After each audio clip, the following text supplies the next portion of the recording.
Revolution in China, bloodiest and most terrible of all. An entire civilization blown apart.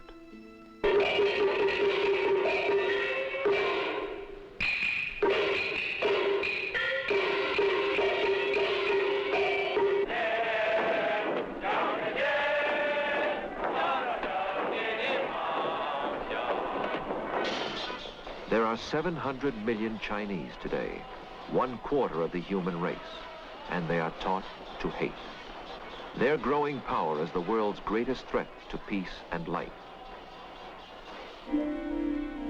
50 years of torment bred madness. To deal with madness, we must understand its roots, see China's revolution through the eyes of those who were there. For 7 pivotal years, author-historian Theodore White lived in China, knew the men who now control her destiny. With him, we shall look back at a century of tragedy.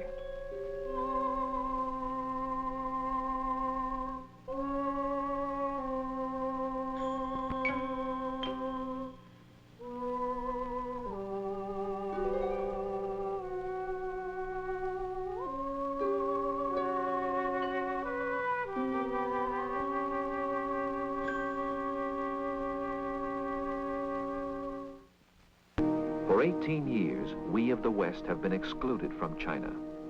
We can pace along this barbed wire border at Hong Kong and try to squint inside or strain out sounds, but all we hear is echo of disaster, past and present.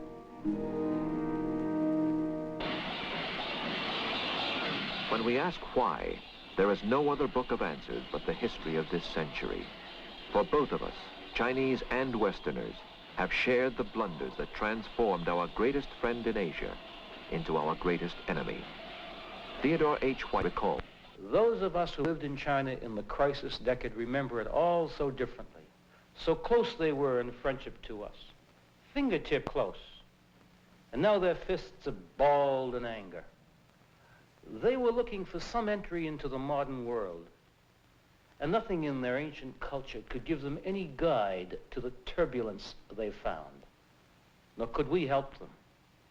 It was a quest, a 50-year search for some new kind of government, some new form of order. And in the end, they moved from tyranny to tyranny, from the tyranny of Confucius and the Manchu emperors to the tyranny of communism and Mao. And in between, we have only fitful glimpses of what happened, snatches of photography so tantalizingly incomplete to explain what happened. It all began in mystery and goes on today in mystery. For 2,000 years, we tried to read this Chinese mystery, but read it for a book of myths, entrancing age-old myths, brought back by travelers from beyond the mountain walls of Asia, where they had found a land of changeless wonders.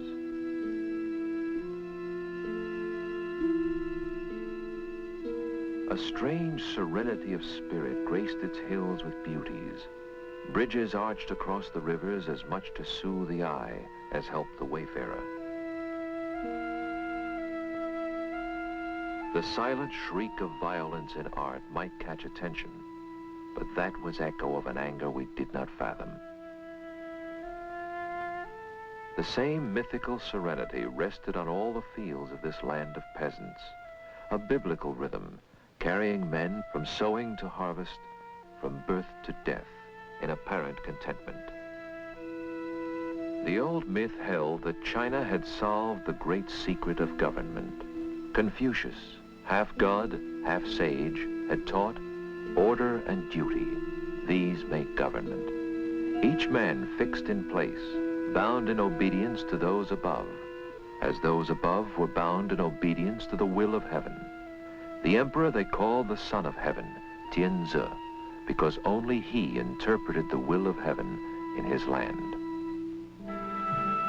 For 1,500 miles ran the Great Wall, sealing in a nation so proud it knew itself only as Zhongguo, the central kingdom. All other men, barbarians. For 2,000 years, behind this wall, proud China knew herself invulnerable. For centuries, China let barbarian Westerners dock only at Canton to buy her precious silks, her porcelain, her tea. To pay for these, Englishmen introduced opium from India. By 1830, this trade was booming. China protested, burned the opium, and the bark of English warships as war broke out in 1839 first shattered myths of Chinese power. The result, defeat, disaster. Aboard a British warship in 1842 came humiliation, with China forced by treaty to yield Hong Kong outright and open 4 more coastal cities to British merchants and their opium. Where Britain led, others followed. Rival powers raced each other to carve proud China as spoils. English, French, Americans, Germans, Russians demanded privileges, colonies, concessions. In 60 years had won the right to govern, try, punish Chinese in their own land. In China's capital, Peking, where from these ancient altars countless emperors had sought the mandate of heaven, the myth of heavenly rule persisted still. But deep within the palaces where China's Manchu emperors reigned, by 1900, that myth too was dead. For here ruled China's evil spirit, the Empress Dowager Cixi, a Manchu concubine, bedmate to an emperor for whom she had produced an heir. A woman with a gift of malice, said to have poisoned her own son upon his throne, installed her infant nephew as emperor, killed his mother, had then imprisoned him in 1898. An ignorant woman, but unchallenged ruler of the empire. Her court, a whispering of ladies-in-waiting and eunuch favorites. Chief among them, eunuch Li Lianying, as depraved as she. When told China needed ships to fight the foreigners, they used naval appropriations to build a marble pleasure boat in a nearby lake. Only one conviction bound her to her people, hatred of the contemptuous foreigner who tramped her land. 1,000 villages deep in China mirrored her primitive hatred of the foreign devil. Moreover, their passions had found flag and leaders as a secret brotherhood, the Boxers, began to flourish. Kill the white man, burn his mission, said the Boxers, claiming magic charms could make their bodies impervious to Western bullets. With the Empress' consent, in early 1900, they began to kill. One of America's great novelists, then a missionary child, was at the time in China. Miss Pearl Buck recalls, the Empress Dowager had issued an edict that all white people were to be killed, and many had been killed, especially in the north, in Shandong, where men, women, and children, missionaries and business people too, had been killed. But we were so fortunate because we lived in the province of Jiangsu, and we had a very good viceroy, an intelligent man, and he knew that it was folly for the old empress to think that she could gain anything by killing the missionaries and the business people, because there would be terrible retribution. And so he was so courageous as to insert a negative, a no, a not, into the imperial edict, so that it read, we were not to be killed. And that's what saved our lives. Here at Peking, within these massive walls, for almost 2 months, 3,000 foreigners and Christian converts gathered under siege to fight for life. Their sandbagged embassies a bastion against Boxer fanatics. From around the world, navies rushed troops to raise the siege. Britons, Americans, Russians, French, Germans, Japanese raced with field guns and modern rifles, whose bullets no Boxer magic could resist. Victory was swift, punishment ruthless.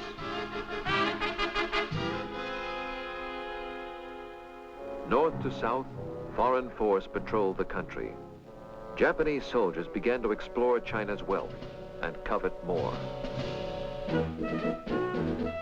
In the shadow of Peking's mighty ramparts, American soldiers tasted war on Asia's mainland for the first time and frolicked, China forever humbled.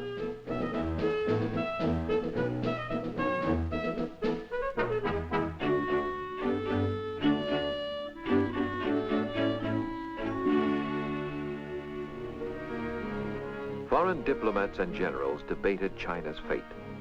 This land of endless villages, crowding each other against the skyline, was it really a nation or only a geographical expression? These peasants, was their recent outburst of passion a passing madness or something deeper? Their government smashed, still they toiled as they had for centuries in the three great river valleys falling from the heights of Central Asia to shape their country. In the north, Manchuria and the valley of the Yellow River cradled one kind of Chinese for whom Peking, the Manchu capital, was their center. Here, dry northern wheatlands rolled over an unknown treasure store of minerals which Russia and Japan both sought. In the center, the valley of the mighty Yangtze with its key cities, Shanghai, Nanking, Hankow, Chongqing, where British and American power turned the wheels of industry, oiled the way of commerce. In the south, the third valley, the West River flowing by Canton to empty at Hong Kong in the sea. In the steaming Southland, peasants stooped in paddies to plant rice and spoke a dialect no Peking Chinese could even faintly comprehend. The coastal cities, where most Westerners lived, squirmed with jostling people, animal energy, humans used as beasts in street and field.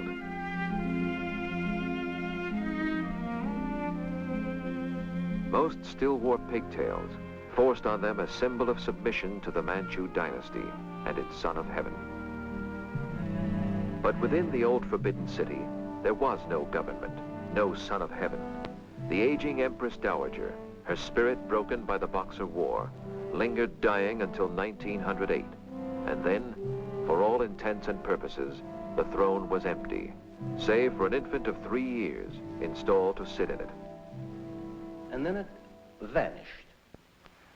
Simply vanished. The Manchu dynasty disappeared overnight. Nothing like this has ever happened in all history. 2,000 years of tradition, the whole structure of the imperial Confucian political thought dissolving to dust.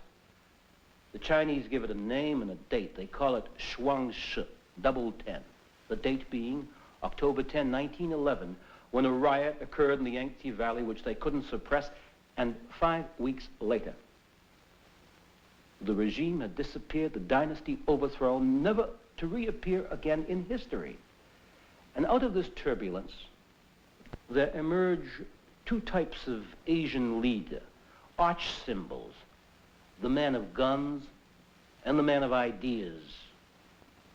And these two types, the gunman and the dreamer, have perplexed all our efforts in Asia for the 50 years since, and they still perplex and haunt all our policy even today.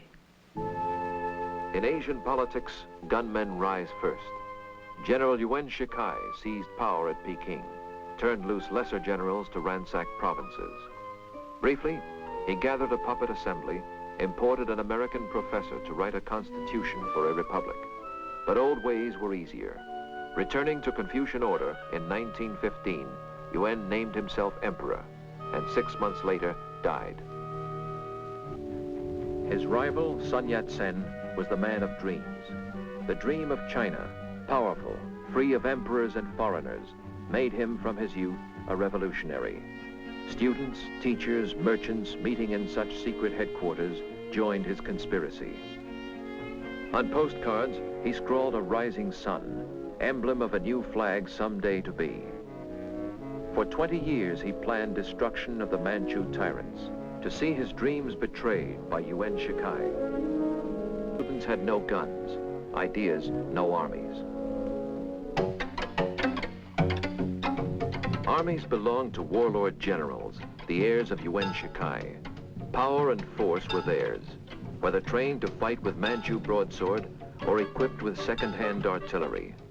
Laughable to Europeans, in China, such troops struck terror. Their purpose, simple, to rule by killing.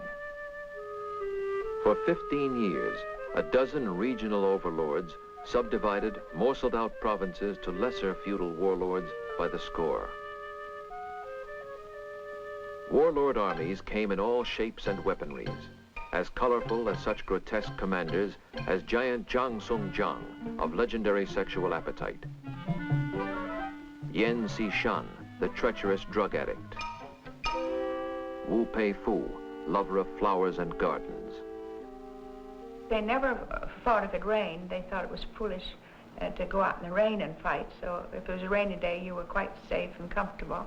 And then, of course, they all usually began at a certain time. They seldom began before 10 o'clock after everybody got his good breakfast and all that. They always took off for lunch. And then by sunset, doesn't matter how hot the battle had been, when the sun set, everything stopped and quieted down for the night, so you could get a good night's sleep and be ready to fight the next day. China watched such troops in shame, craving order, knowing sorrow. Overlord in Manchuria was Jiang Zuolin. Beginning life a common bandit, this scheming marshal had learned to mock all Chinese law, flout all patriotic need. Bribed by Japanese industrialists, protected by their garrisons, his soldiers let the Japanese aliens exploit this northern treasure land at will. Even the best of warlords, Feng Yuxiang, the Christian general who baptized soldiers with a fire hose, insisting cleanliness is next to godliness, groped in vain to find a spark to unify his nation. In every valley, town, and village, men trembled at the sight of warlord soldiers. Death came by twitch of trigger, in gusts of senseless cruelty. And life became so cheap that death itself became a spectacle.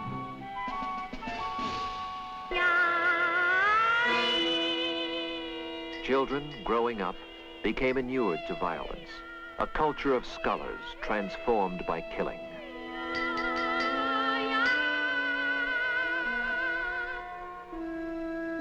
In flight from warlords, drought, and taxes, from loot and rapine, refugees knew that only in the colonies and concessions of hated foreigners could they seek safety.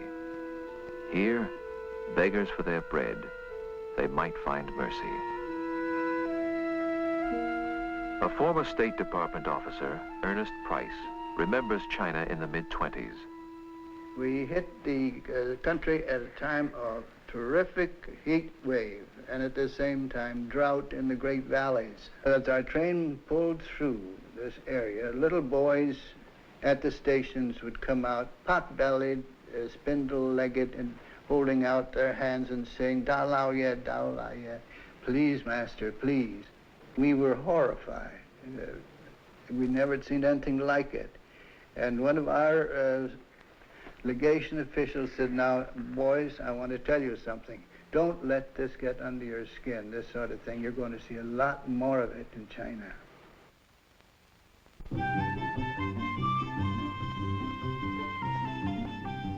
In the western enclaves of the coast, life for foreigners went on unchanged. Here, the skyline walled from passing tourists the site of Chinese anguish, while permanent expatriates returned each afternoon to homes of splendor, where countless servants made for master and his missy lady a sunlit way of life old China hands still mourn.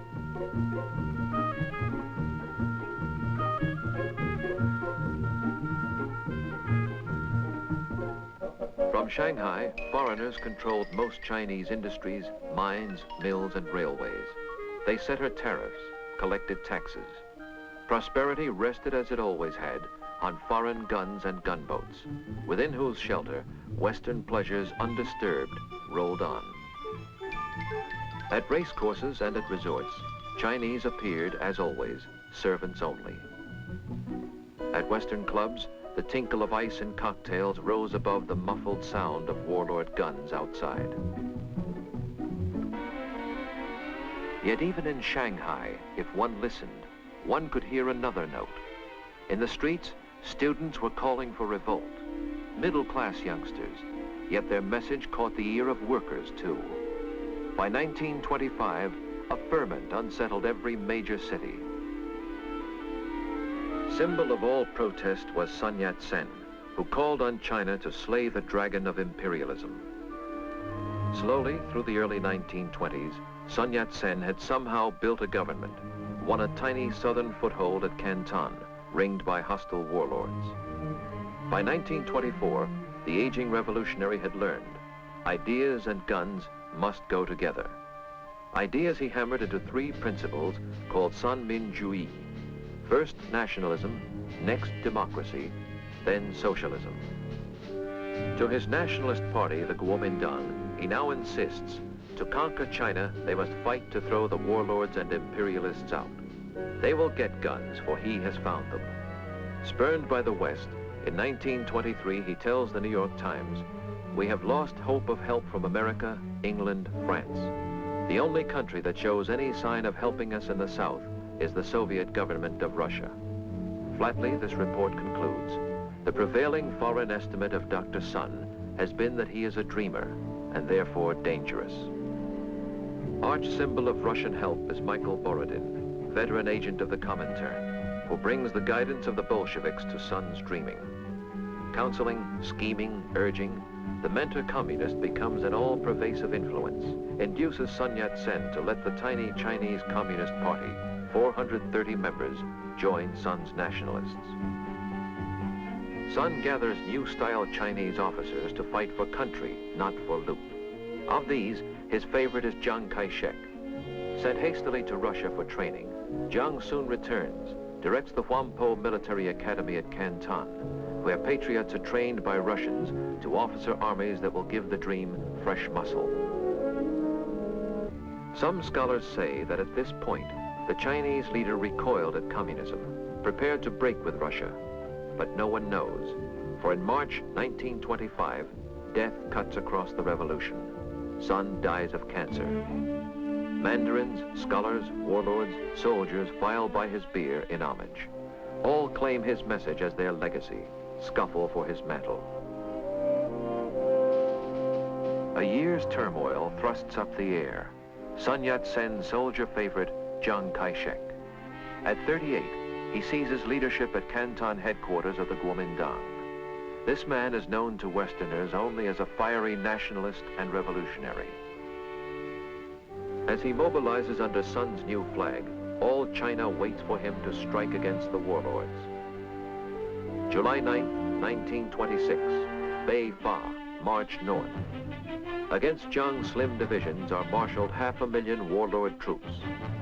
A political earthquake rends the land, for these are soldiers of a different kind. Fighting for a cause and country, they storm through villages and fields, victorious as much by spirit as by guns.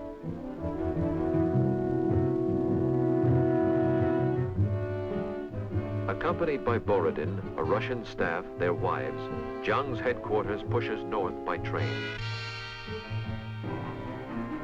A forward fan of young revolutionaries, nationalist and communist alike, precedes the troops, calling to arms peasants and workers who surge to join the banners of the new day dawning. Among them, then unnoticed, is a communist intellectual, Mao Zedong, then 33, directing scores of peasant agitators to summon fury for the revolution. By fall, they take Hankow. The nationalist revolution moves its capital there, and then exultantly raids the British concession, burns down foreign buildings, tears down foreign flags.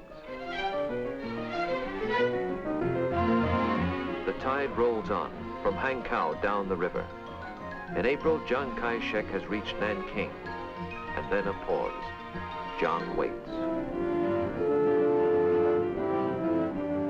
Upriver in Hankow, left-wing leaders of the Kuomintang no longer trust their army's leader at the front. Borodin is urging, get rid of Chiang Kai-shek. In 4 short years, the communists have grown to 60,000 members. They urge the left-wing nationalists. No revolution is complete until peasants own their land, workers their factories. Chiang disagreed. Scholars of Chinese history still debate with enormous fury exactly what happened next and why. But I think it's the classic revolutionary question. Who gets power? To whom the fruits of victory? No one knows what went on in Chiang Kai-shek's mind, but I think one thing must have been clear to him. Either they were going to get him or he was going to get them. And he wasn't about to be dismissed the way Sun Yat-sen had been dismissed from power by warlords so often. It was a question of who would strike first, and he struck first. April 12, 1927 in Shanghai was the night of terror, as Jiang's troops rounded up and butchered hundreds of communists, students, union leaders, anybody they suspected. And when the day rose, he was in complete control of all the lower Yangtze Valley. And after that, for months and months through 1927, it becomes a great big bloody boiling stew as left-wing and right-wing fight and warlords get into the act and communists try to stage uprisings, and it all ends, it ends in tragedy. Because for so long, this country, torn apart, had waited for a government to give it unity and dignity. It expected so much of this revolution. And now they found that revolutionaries can be butchers too. And this long, tormented quest for a new order was to end in this squalor. And it ended finally in December 1927 in Canton, when, on orders from the Comintern, the communists attempted to stage a massive uprising and seize that industrial city, and the Kuomintang struck back with counter-terror. Professor Earl Swisher witnessed the event. The nationalist forces came in on Tuesday afternoon. There was fighting and burning of parts of the city during the night, and then the mop-up came on Wednesday morning, after the coup had lasted only about 48 hours. Identification of communists was a very simple matter. They had wrapped red kerchiefs around their necks to identify them as communists, and when the coup collapsed, these were hurriedly stripped off to remove the identification, but in the rather humid climate, the red scarves left marks on their necks, and so that a communist was anyone with a red neck. The destruction of communists was a very simple process of rounding up everyone with a red stain on his neck and executing it. Some thought communism in China forever quenched, but Mao Zedong did not. He had escaped and watched in hiding. He would return to fight another day. In the cities of the Yangtze, children and teachers, businessmen and soldiers pulse to Jiang's call. To north, south, and east, warlords still ring him round, but the winds of fortune favor his expansion. May I introduce to the audience the President of the National Government of the Republic of China. Long live the Three People's Principle. Long live the revolutionary spirit of the nationalist China. A fresh new face enters his life, the beautiful Mei Ling Sung, sister of Madame Sun Yat-sen, American-trained, Wellesley educated. Jiang takes her hand in marriage. She is to be a major shaping influence in all his future thinking.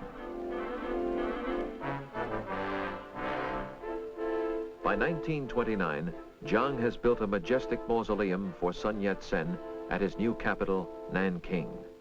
There, the body of the hero is brought. Pearl Buck remembers that day.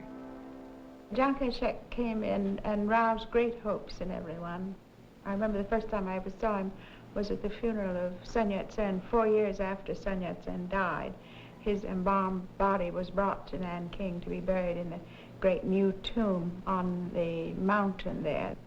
It's the first time I saw him face to face, a very striking man with very striking, bold black eyes. And he had a presence, and I think that he might have been a great first emperor if there had been a throne to sit upon. That was the tragedy, that the very structure of government was destroyed by the revolution, so that there wasn't a government, and he had to begin that government from the bottom, and he didn't understand government. He was a soldier, and he didn't know how to make a government. And he had plenty of advisors, most of them young PhDs from the United States, very impractical and idealistic, and they didn't know how to make a government. And all the time he had the communists to fight, and he also had the Japanese threatening. It was a very difficult situation. I'm never inclined to blame him. To Western eyes, this soldier's rule seems like the first firm government of China in many years. Jiang too was changing. For his wife, as much American in thought as Chinese. As new railways stretch their tracks across the country, the new Kuomintang order Jiang has brought begins to offer comfort and luxuries to the cities he controls. Industry booms, production soars. Engineers and young industrialists find, for the first time, careers opening to modern talents. Universities flourish, parade their graduates full of hope. In cities, department stores begin to offer Chinese taste of every modern wear. Modern dress takes subtle hold on Chinese fashion, while rich Chinese, in centers like Shanghai, begin enjoying privileges until now saved for foreigners. In my arms, dear, away from home, dear, we'll let the rest of the world go by. We'll make Not such froth, however, but the primordial appeal of Chinese nationalism is changing Asian politics. Even in Manchuria, the call of patriotism twinges the conscience of warlord Jiang Solin, causing him to flout his Japanese protectors. Traveling by rail in summer 1928, Jiang Solin meets his death. A Japanese plot, blasting him to bits, punishes him for what they call his treachery. His son, young Marshal Jiang Suliang, succeeds to power in Manchuria. This junior warlord knows he must serve Japan as puppet or go with nationalism. He chooses Jiang. In Japan, this switch sets off alarm. Military men control Japan. They mobilize. They must strike soon. They know if Jiang extends his sway to vast Manchuria, if China's 400 million people unify, then they must certainly lose the Asian mainland. September 18th, 1931. Attack begins which Marshal Jiang Suliang's warlord soldiers cannot stop, and Chiang Kai-shek is powerless to help. Striking simultaneously at half a dozen different points, the soldiers of Japan seize towns and rails. By spring of 32, they hold all Manchuria, rename it Manchukuo, a puppet state at their command.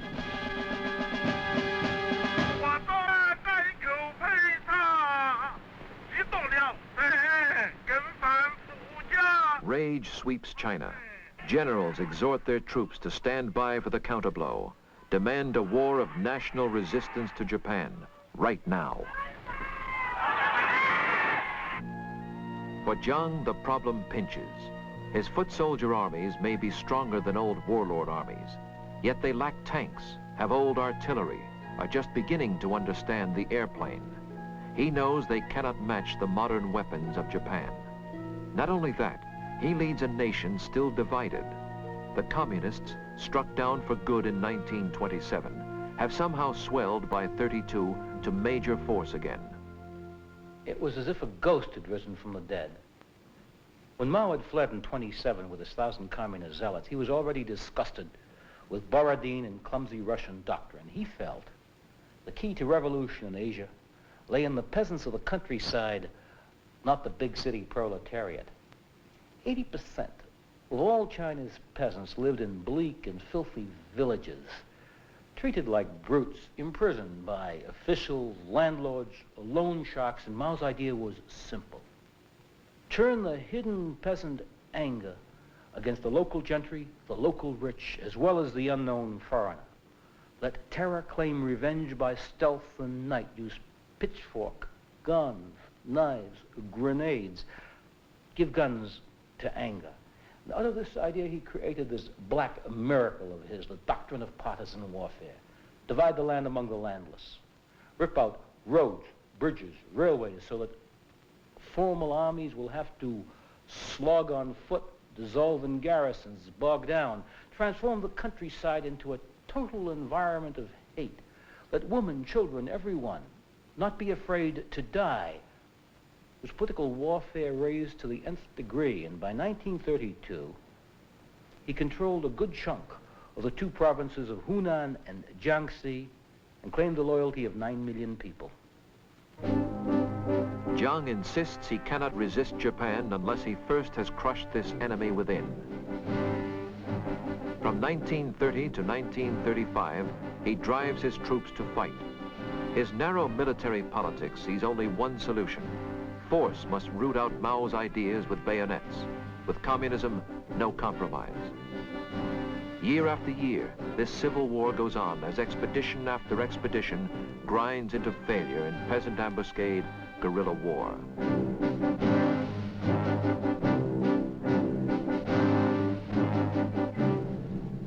An American newsreel of the early 1930s innocently reports this nameless civil war. Troubled China turns on the enemy within her gates. These bombing planes of the Nanking government get ready to attack the rebel strongholds in Kiangsai. Contact!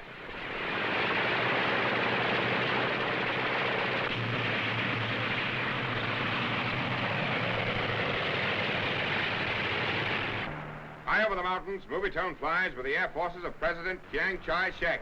This is an actual bombing raid, and as we sight the first of the rebel villages, we commence the attack.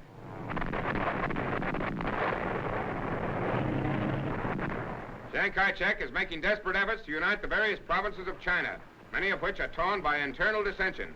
And if he can't do it one way, he tries another, including bombs.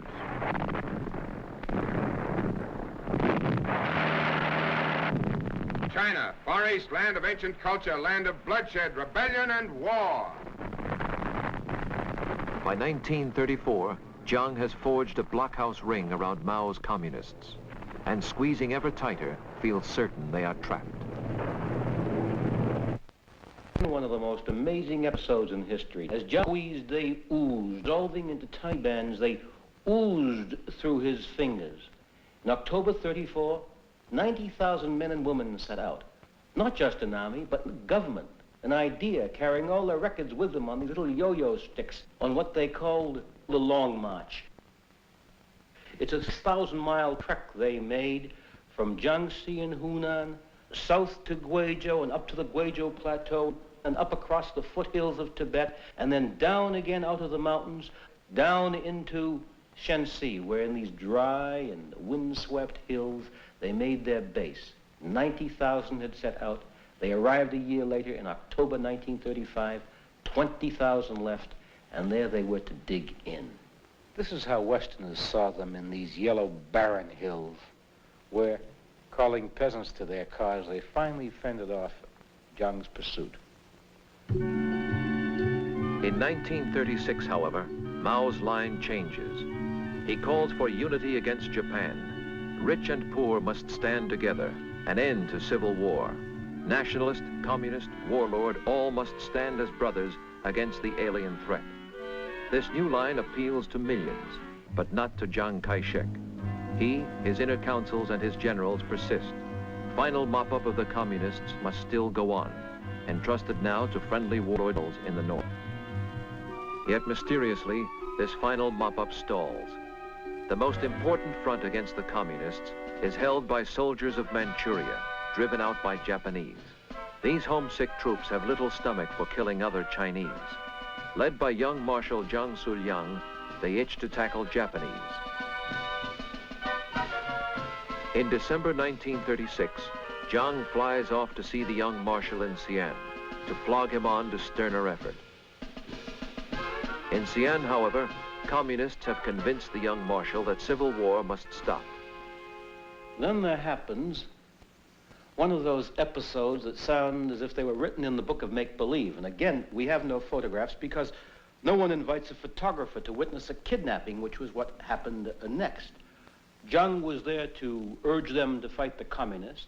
And on the night of December 11th, he was sleeping in a villa outside of town when he was awakened by gunfire.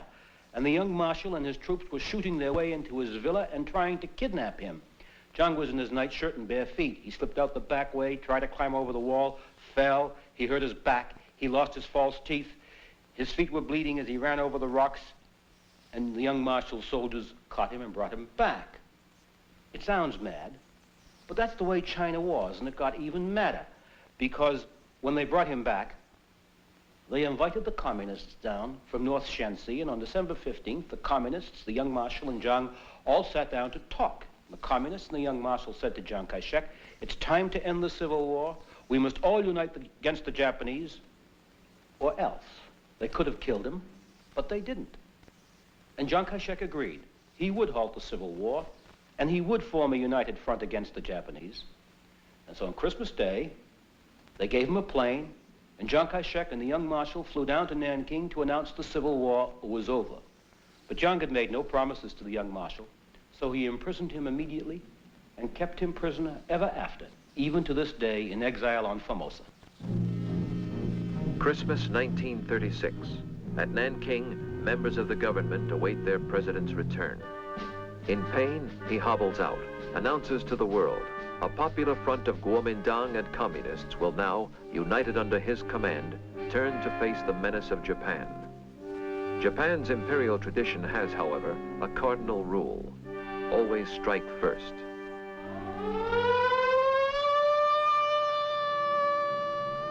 July 1937. The war is on. The Japanese now seek total conquest, not just another chunk of territory. They blast the heart of China in the Yangtze Valley, with Shanghai firsts.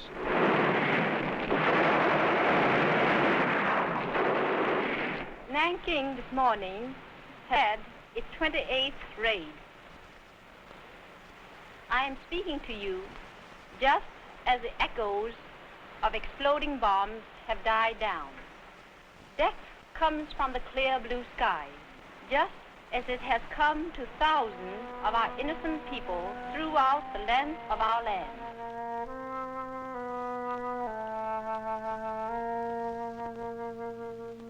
In spring '38, the Japanese push up the Yangtze, destroying the decade-long achievement of Chiang Kai-shek, ravaging the cities on which all future hope of nationalist China rests.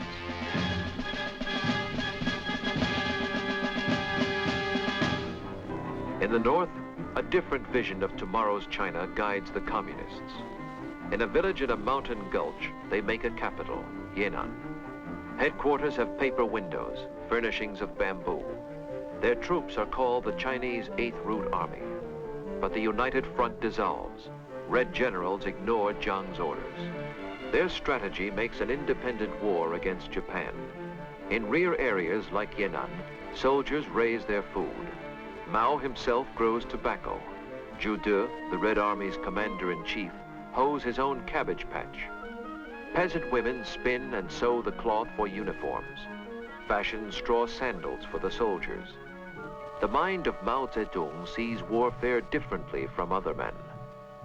I remember Mao Zedong saying to me that Americans thought the communists would lose, that they saw the communists in the hills of Yan'an walking around with straw sandals, a ragamuffin army, and he said that any wise European who had seen George Washington's people at Valley Forge would have said that George Washington was going to lose. He said, "It's true," he said, "that the Japanese and Chiang Kai-shek have electricity, airplanes, tanks, and we have nothing," he said. But then he said, the British had all those things and George Washington didn't have electricity, and yet George Washington won. You suddenly realize with a start that Mao Zedong was not really sure of when and in what century electricity was introduced. That the structure of his knowledge was totally different from the structure of Chiang Kai-shek's and ours. Mao's knowledge of Asian war, however, is unmatchable. With these generals, he lifts the doctrine of partisan warfare to new levels. Lin Biao directs Kangda, training school for guerrilla leaders. Zhu De deploys guerrilla bands hundreds of miles in Japan's rear. The people are the sea, says Mao Zedong. Guerrillas are like fish who swim in the sea. Within a year, such troops gather 200,000 peasant soldiers. The Japanese may seize cities, but the 8th Route Army holds all North China countryside about them. In the Yangtze Valley, however, all through summer '38, fortress after fortress of Chiang Kai-shek falls. The Japanese crunch on. By October, his last two citadels are doomed. First Canton, then 4 days later, Hankow falls. Killing prisoners, spreading horror where they go, the Japanese convince themselves that sheer stark terror will now at last persuade the nationalists to quit. The war is won. Yet still their prey eludes them. From Hankow, Jiang has planned retreat. His government is to settle at Chongqing, in China's deepest mountain fastness, Sichuan. The nationalists set out. Pack laborers salvage from the burning cities what few machines they can. Students haul away school libraries. Beyond the mountains lies the safety of the Sichuan Basin, its only entry by the cleft the Yangtze cuts. A steeper climb, say Chinese poets, than the climb to heaven itself. Retreat continues all through winter, expression of a will to fight that no disaster has diminished. Up through these gorges, they pull or pole their boats, until finally, in 1939, the rearmost echelon of the sad procession drags through.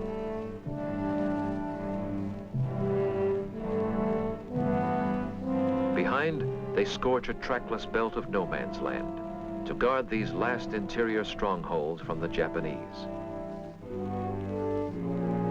Chongqing is now the wartime capital, a city of another age, almost unchanged in sight or smell or sound from Manchu China. And here, among these backward peasants, the government digs in. Spurning all Japanese peace proposals, the Chinese brace themselves for certain havoc. And in the spring of '39, it comes.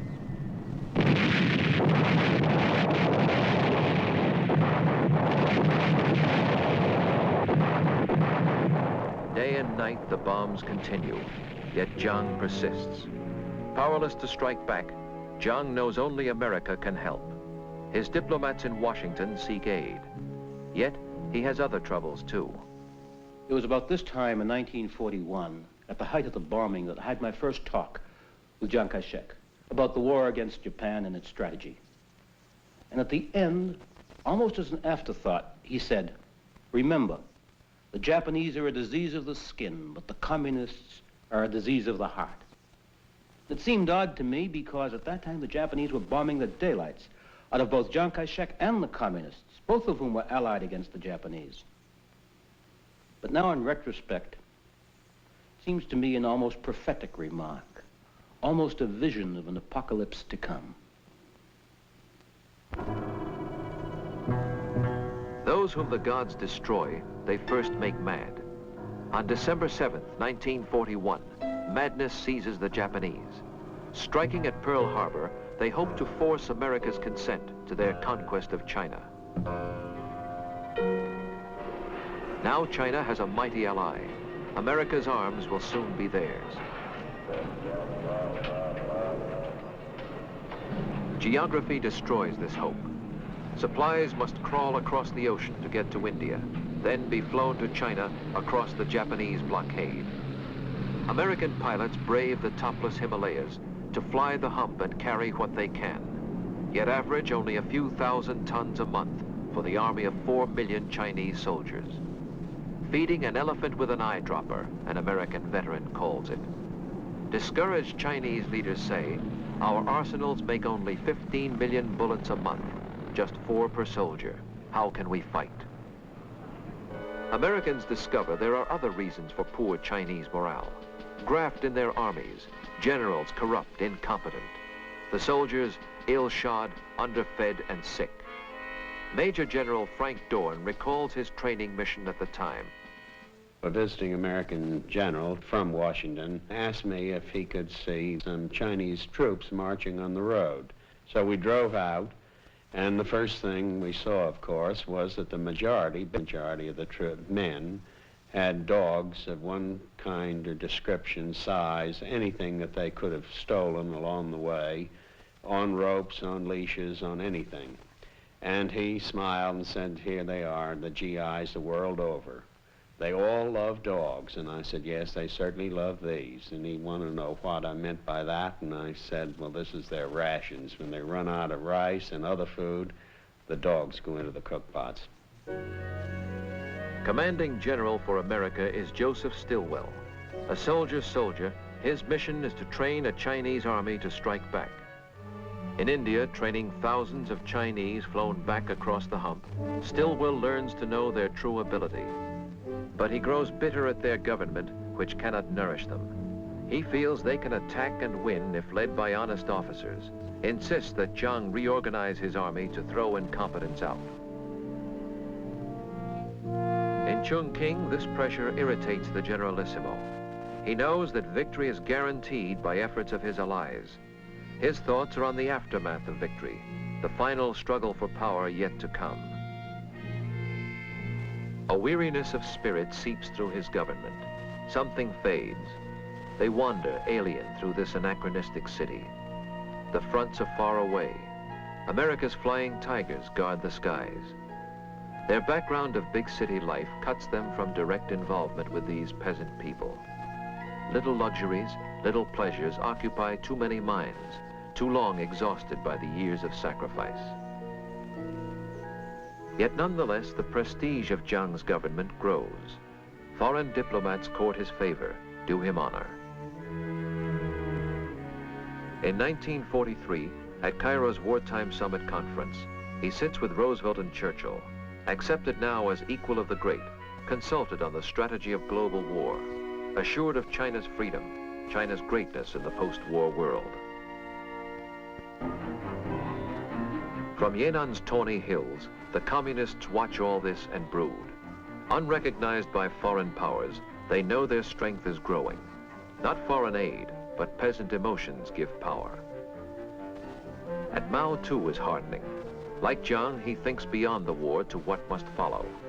20 years of flight and fighting have toughened him to hardship. But his memory too is scarred.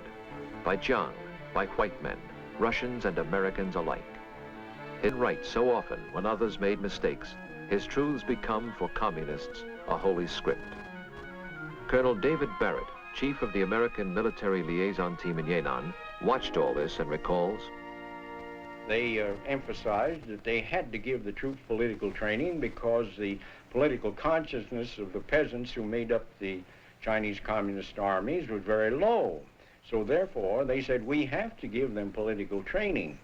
I told them, I said, in the United States Army, we look with disfavor on giving political training. We think we should devote our whole time to military training. Well, they said that is not the case in our Army because we consider military training and political training as equally important, and one cannot be neglected for the other.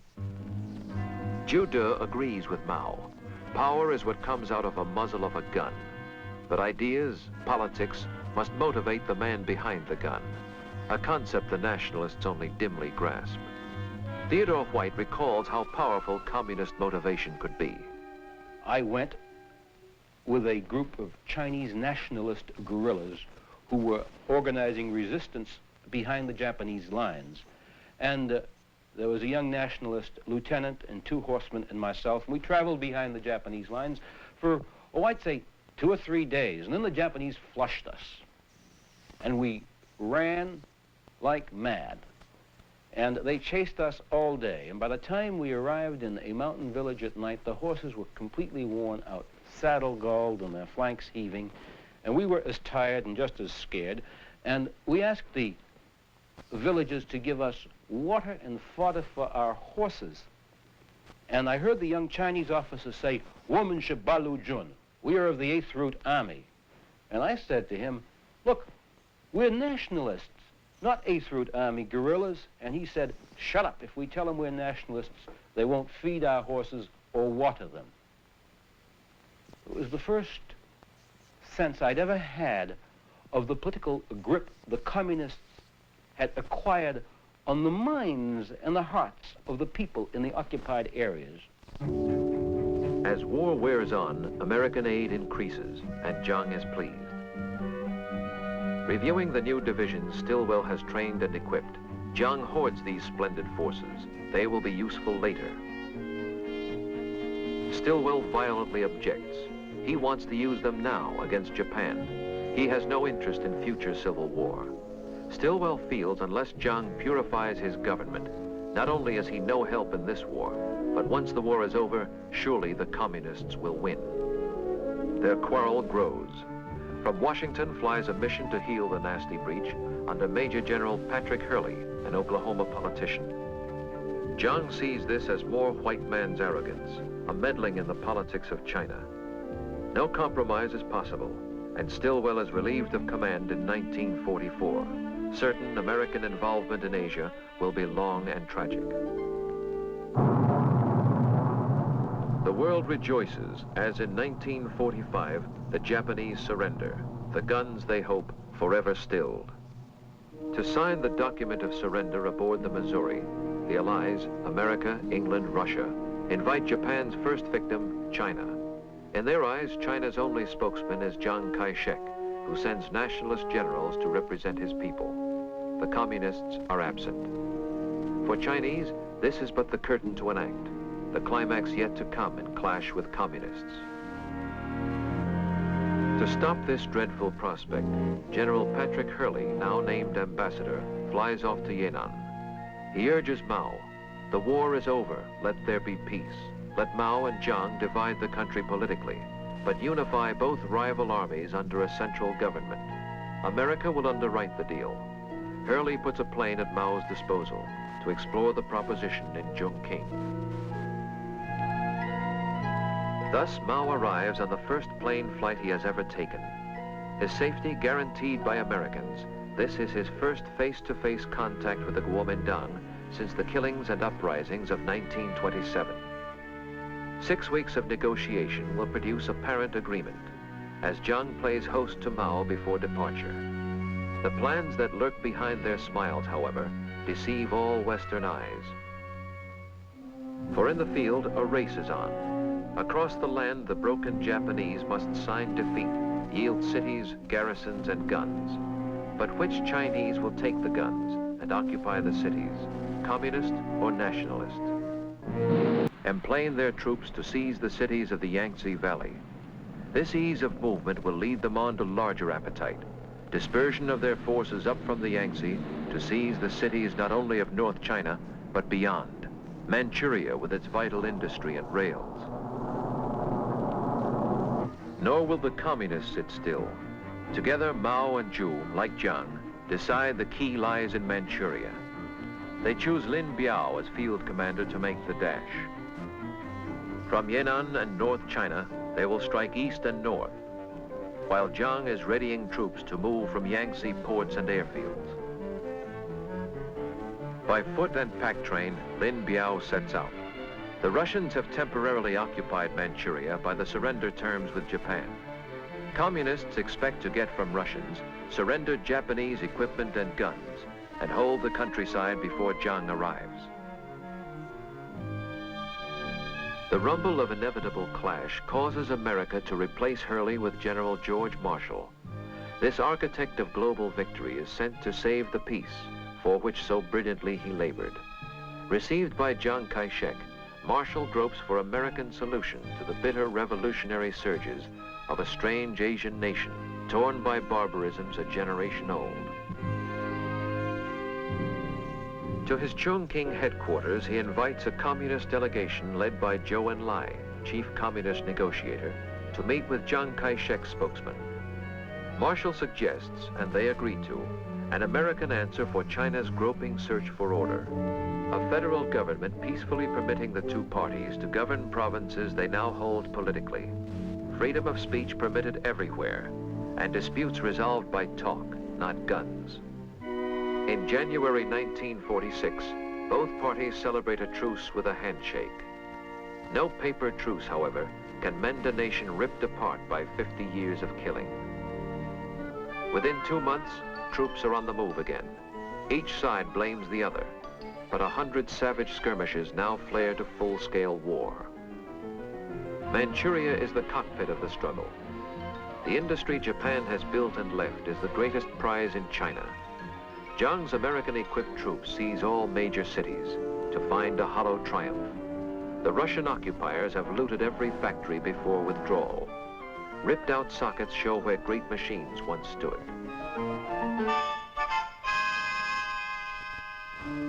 For Mao, the fighting in Manchuria is prelude to the climax of his theories. The day when guerrilla bands group into formal armies and shove frontal combat at a weary enemy. He fights for more than safety now.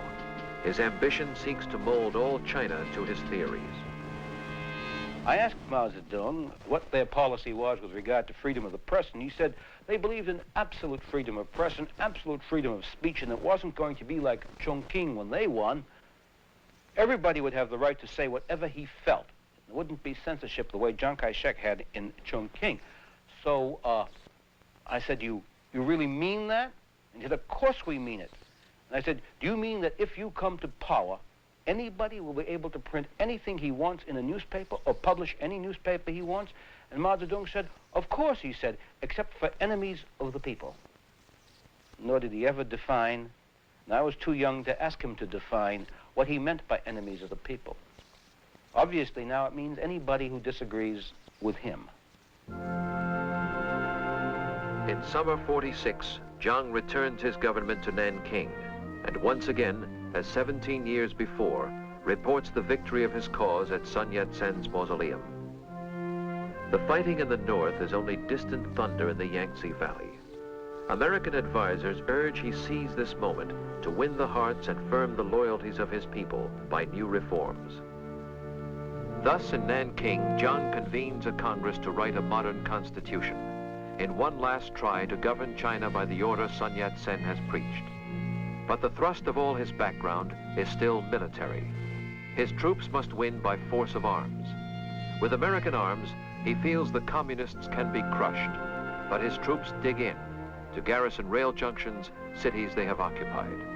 American advisors insist such static defense is major error. They say he pins down his best divisions where communist guerrillas will isolate them. Queen city of Jiang's victorious China is Shanghai, restored at last to Chinese rule, all foreigners' concessions wiped out. While battle flares in the northern provinces, Shanghai seems to thrive.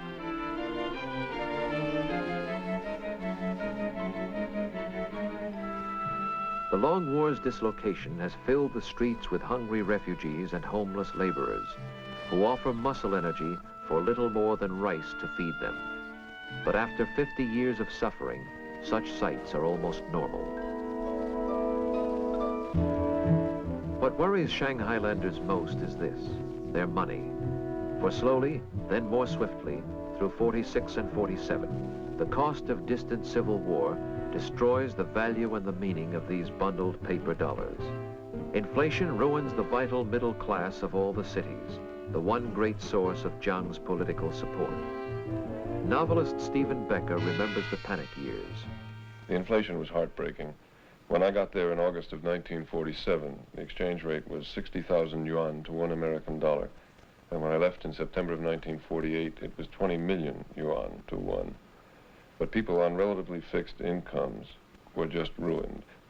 In the summer of 1948, my wife and I had a continental dinner at one of Shanghai's best hotels, and the check came to 250 million yuan. Who lost China to the Reds, ignorant men will someday ask. But now, in 1948, sorrow scrawls its signature clear. Too many years of death and flight, too many dreams betrayed. Weary minds, peace, an end to roaming. Now submit. Peace, they say, accept our mastery, and peace. Land, they say, to landless peasants, refugees. Join us, they promise, and the land will be divided. All through North China slip their cadres, calling meetings to share out the landlord's fields, which soon they plan to snatch away again. In summer 1948, Mao makes his master move. Assault by frontal armies in Manchuria. Guerrilla bands emerge from hiding, form up in full divisions, equipped with captured tanks, artillery, and guns. Jiang's garrisons are isolated by ruptured railways, hostile peasants. November 1948, Manchuria falls. Panic begins among the cut-off nationalist garrisons in North China. Surrendering by scores, then thousands, then full divisions, the equipment America has given them falls to the Reds. To America, her second homeland, flies Madame Chiang Kai-shek in November 48 to make a last appeal for further help. But Harry Truman has had enough. Reluctantly, he tells her American involvement must end. And now the nationalists, pursued by wrath, as they in years gone by did once pursue the communists, gather at Suzhou, last bastion guarding access to the mighty Yangtze's valley. For 2 full months, Chiang's troops fight on. In January, cut off, they must surrender. 500,000 soldiers lost. The communists pour south. His spirit-heavy burdened, Chiang resigns his leadership, hoping other men may court the communists for better terms. On April 1st, the nationalists send emissaries to Peking to plead with Mao Zedong. But they have passed the point of no return. No mercy, say the communists. The new mandate of heaven requires all nationalists to lay down arms within 3 weeks. 3 weeks later to the day, the communists uncoil to cross the Yangtze. First target is Nanking, the hallowed capital of the Kuomintang. But in that capital, the will to fight has turned to dust. No man will stand the ramparts. Abandoning positions, troops trudge away as silent people stand and watch. Too many warring armies have passed this desolate way to make them want to fight for any faith or any politics. No mainland refuge now remains, and fleeing nationalists embark what troops they can to cross the ocean for the island of Formosa. Shanghai hears the message clearly as foreign businessmen board up their shops. Go now, go quickly, for communism marches. Take what you can, but flee. In pell-mell haste, the Western powers evacuate the city they have built, for good and bad alike must leave. The businessmen come for profit, as well as missionaries come to heal, must say goodbye, as out the Yangtze steams the last of Western influence, and farewell to a century. May 27th, 1949. Down Shanghai's princely avenues, the pleasure boulevards of yesteryear, rolls the victorious red tide. In 6 more months, all China will submit. Red Star triumphant, hoisted over the world's most ancient nation. Silently, the crowds observe their newest conquerors. Today, in 1967, the marble altars of Peking still beseech the will of heaven as always. Chinese still gather here to listen to the voices that interpret heaven's will.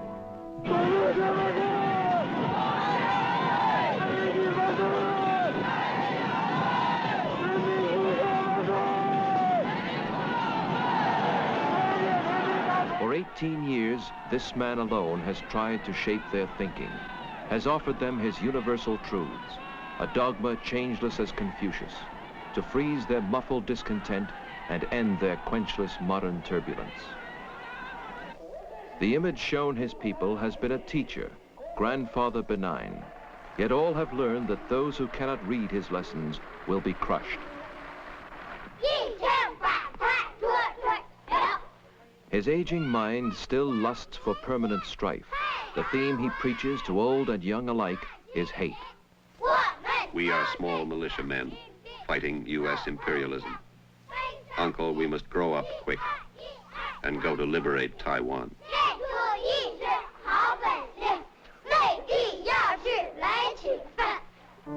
Taiwan, the object of their hate, we call Formosa. This rocky island, 90 miles off the mainland, has many meanings. To statesmen, it is the last remaining redoubt of the Kuomintang, where Chiang Kai-shek with American arms has re-equipped an army 600,000 strong and dreams reconquest. But Chiang is pawned to American policy. He cannot move these troops or fuel them unless America lets him do so. Now 80, Chiang Kai-shek bespeaks for mainland China another threat. To Formosa in his flight, Zhang has carried the ancient Imperial Museum of Peking, the treasures of 800 years of Chinese art, symbol of another China, beauty past. It is this echo of the past that has bedeviled Mao, who seeks erasure of all past. Yet how Mao's struggle goes, we cannot tell. At the American consulate in Hong Kong, there are cascades, mountains, piles of translations that come in from the Chinese. And these are sandy, gritty, gravelly little bits of information that are meaningless because we don't know who does what to who in Peking. We don't know how they think or how they make up their mind, because no matter how hard we study China, we cannot predict such a thing as the Great Leap Forward in 1958. We can't predict such a thing as the Red Guard purge of 1966. It's as if there were a struggle of sea monsters going on, deep, deep beneath the surface of our vision. And only these bubbles come to the surface to tell us that these are terrible struggles, but we don't know what they're struggling about. Today, in total ignorance, we strain to know of China, as once our ancestors strained to peer across the mysterious wall, not knowing myth from fact. We know industry grows, steel production swollen 10 times to 12 million tons a year, light industry soaring. But what comfort it gives the people, we cannot judge.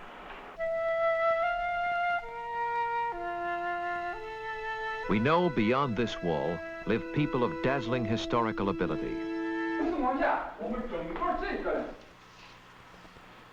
The forefathers of these students first invented paper, printing, books, gunpowder, the clock, the compass. In 1967, they loft rockets. In 65, they synthesized insulin.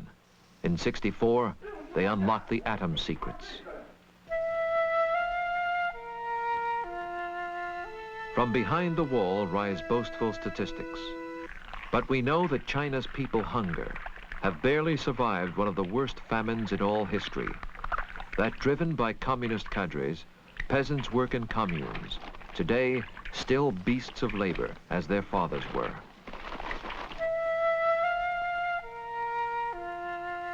Within these walls, tyranny has tried to reach beyond the body, to the inner recesses of the soul. I woke at midnight and saw my little brother smiling. I asked him why he smiled, and he said, I dreamed of Chairman Mao.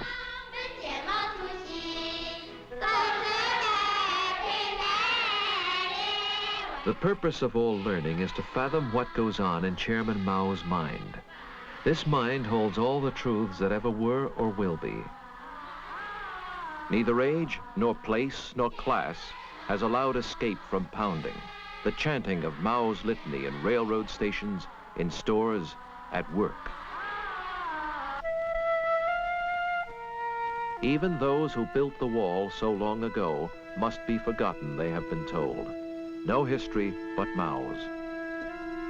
The aging leaders who shared the hills of hiding 40 years ago, trekked the long march, withstood Japan, America, the Kuomintang, must now again pass judgment on their revolution. They writhe and split.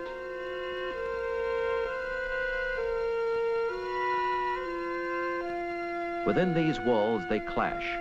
They seek replacement for a chief whose triumphs make him think himself the voice of heaven, the universe.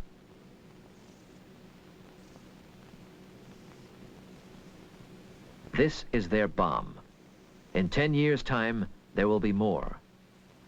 The nightmare problem of our time shapes clear: to reach the minds of Mao's successors with reason, before unreasoning bombs take up the dialogue. It does no good to mourn the past. We pass along a road of time which, always turning, never brings us back to the crossroads marked again. Perhaps we should never have disturbed the slumbering civilization of China, or else wake of itself and reach for us. Perhaps China is too vast to be governed by mercy. Yet if Chinese mind craves order, they must be brought to recognize they are the biggest factor in the world's disorder. And we must untangle the madness of their mind. The most difficult task in the world is to reach the minds of men who hate you. We do not flinch from the immediate tasks to guard our skies, defend our friends.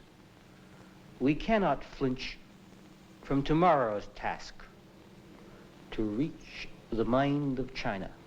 We race today to reach the moon. To reach that mind is a task of equal difficulty and far greater urgency.